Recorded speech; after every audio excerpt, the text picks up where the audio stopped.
Welcome to Samba Samba. Enjoy the video. You start by getting essentials out of the way. Enable developer options and turn on USB debugging.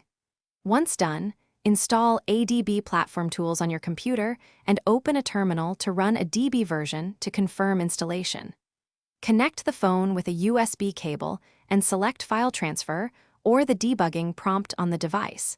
Make sure to accept the computer's RSA key when asked. This ensures a trusted link, so commands will work reliably as you move to interactive steps next.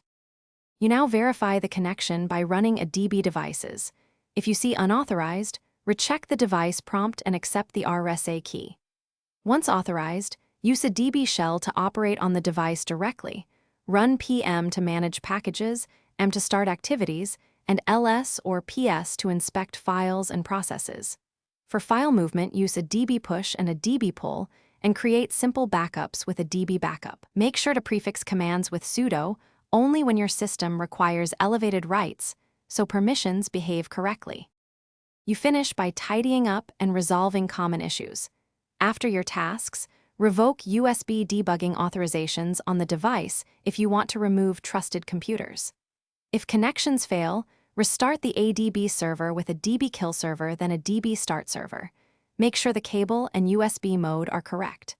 For deeper problems, run a DB logcat to capture runtime logs and identify errors. This single troubleshooting tip: restart the ADB server and check the cable. Fixes most Thanks for watching.